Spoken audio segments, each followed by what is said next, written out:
Okay, so just got done seeing Argylle, and it was good. It's definitely a lot better than what I've seen so far from critics and other reviewers and whatnot. But it is too long. There's a large, sizable chunk in the second act that can be totally cut out, and it would not change a single thing whatsoever. It just, to me, it dragged the movie down a little bit. Um, the problem is, the biggest problem is, the movie wants to have twists throughout. Just, you think this is a twist, well, here's another twist, and here's another twist on top of that, and then a twist around the back, and it's just nonstop twist almost. Definitely in the last half, which, if it was better written, the twist would make more sense. But in this instance, it's like, oh, do we need to set up the twist very well? Only halfway. There's some things about each twist that are set up very well, but then other things that you just constantly ask yourself, well, why didn't this character do that, and why didn't that character do this? There's a lot of dumb moments to try to allow for these twists to happen, and it could have been a lot better if they just would have not tried to do as many twists, perhaps, and maybe tried to smarten them up a lot. So I thought that was the major problem with the movie. I don't know if it would have been better if it was more serious too. I mean, it wasn't completely as goofy as I thought it would be. The cat was not as bad as I thought it would be. There's only a couple moments where I thought the cat was a little bit too gaggy, but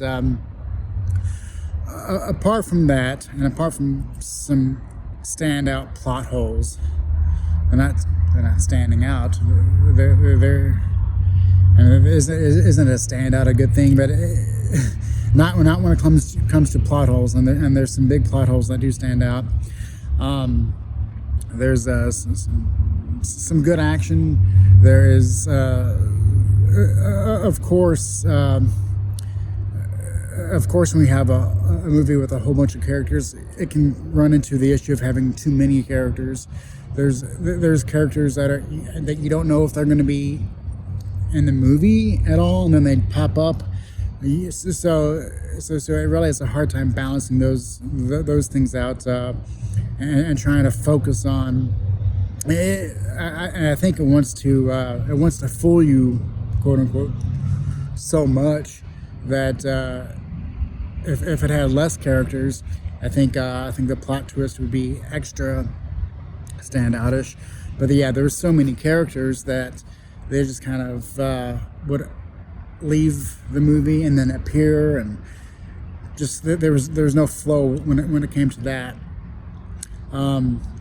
Interestingly enough, the Beatles Now and Then was a major part of the movie.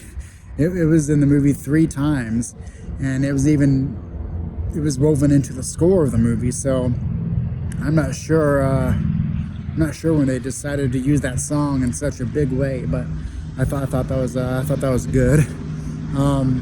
Sam Rockwell is the standout.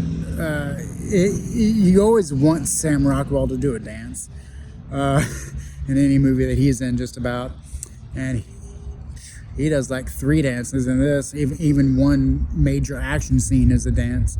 So he's great. Bryce Dallas Howard, I think, is always good. I think she did a fine job in this. I think if you're gonna let the plot holes ruin the movie for you, then that's on the movie.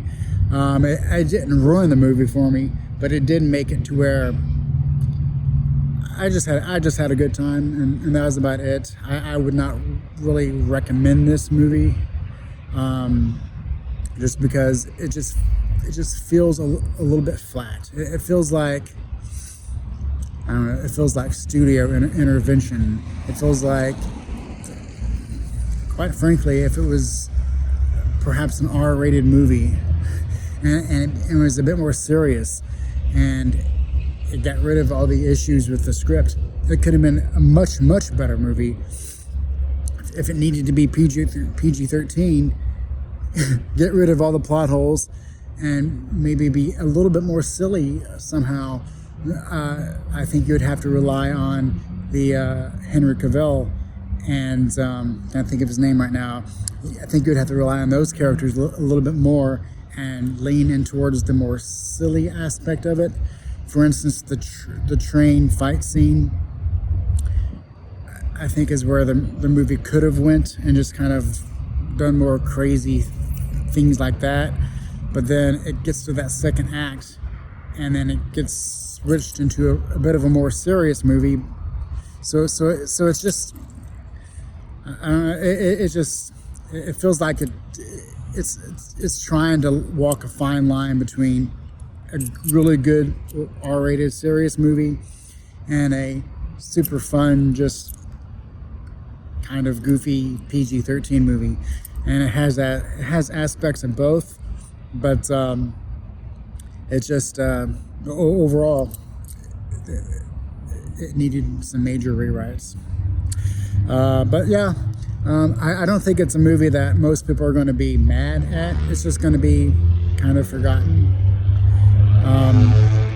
I would watch it again if it was just on. I would not be mad about seeing it visually, but will I buy it? I highly doubt that. I don't know why I really necessarily would, although I wish I could like it more. Well, until the next time, like, share, subscribe, all that good stuff. The algorithm, the Argylle rhythm, would be really nice to be able to get some comments and let me know if you've seen this and what you think. And have a good evening.